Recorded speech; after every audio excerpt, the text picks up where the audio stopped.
Donald Trump's Middle East policy departed significantly from his predecessors. He eschewed traditional diplomacy and multilateralism.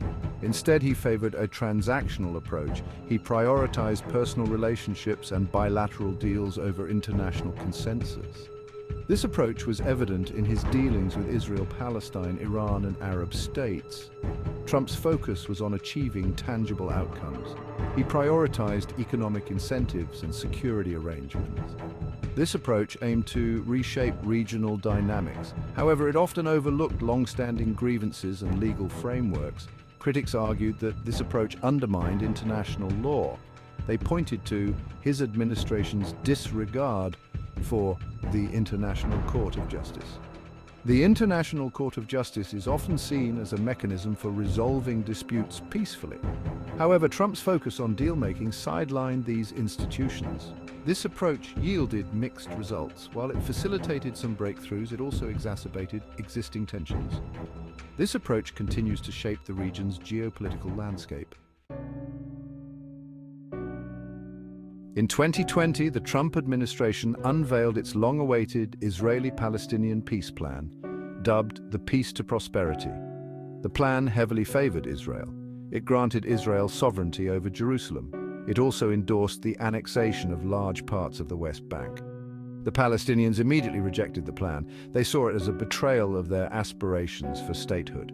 The international community also largely dismissed the plan. It was seen as biased and unrealistic. The plan's failure highlighted the limitations of Trump's transactional approach. It emphasized economic incentives over a just political settlement. This approach failed to address the core issues of the conflict. The plan's unveiling further strained relations between the US and the Palestinians. It also dealt a blow to the prospect of a two-state solution. The plan's legacy continues to cast a shadow over peace efforts. The Trump administration played a role in mediating maritime border negotiations between Lebanon and Israel. These historic foes have long disputed their maritime boundary. This dispute hindered offshore energy exploration. The US acted as a mediator in the talks. It facilitated indirect negotiations between the two countries. This effort culminated in a historic agreement in 2022. The agreement demarcated the maritime border. It also paved the way for energy exploration. This agreement was a rare diplomatic achievement in the region. It demonstrated the potential of US mediation. However, it also underscored the limits of Trump's transactional approach. The agreement focused narrowly on economic interests. It did not address the broader political and security issues between Lebanon and Israel. The long-term sustainability of the agreement remains uncertain. However, it serves as a potential model for resolving other regional disputes. It highlights the importance of third-party mediation. Section 4. The Iranian Challenge and the Abraham Accords. Trump took a hard line against Iran. He withdrew the United States from the 2015 nuclear deal. He also imposed crippling sanctions on Tehran. This maximum pressure campaign aimed to force Iran back to the negotiating table. The Trump administration also brokered the Abraham Accords in 2020. This agreement normalized relations between Israel and several Arab states, including the United Arab Emirates, Bahrain, and Morocco. These accords were a significant diplomatic breakthrough. However, these agreements were also controversial.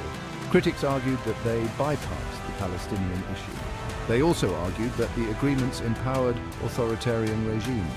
The accords reflected Trump's transactional approach. They prioritized security and economic ties over human rights and democratic values. The long-term impact of the Abraham Accords remains to be seen. However, they have reshaped the regional political landscape. The accords have also heightened tensions with Iran. Section 5. Bypassing international law, a preference for deal-making. Throughout his presidency, Trump demonstrated a clear preference for bilateral deals and personal diplomacy over international legal frameworks. He withdrew the United States from several international agreements and organizations. He also showed little regard for the decisions of international courts, including the International Court of Justice. This disregard for international law was evident in his Middle East policy. Trump's approach prioritized achieving immediate tangible outcomes over upholding legal norms or seeking multilateral solutions. While this approach yielded some successes, it also raised concerns about the erosion of international order and the potential for future instability.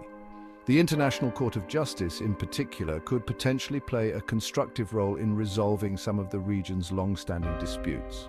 However, its effectiveness depends on the willingness of states to recognize its jurisdiction and abide by its rulings. Trump's approach did not contribute to strengthening these institutions. The future of international law in the Middle East remains uncertain. However, the Trump presidency highlighted the challenges of relying solely on bilateral deals and the importance of a rules-based international order.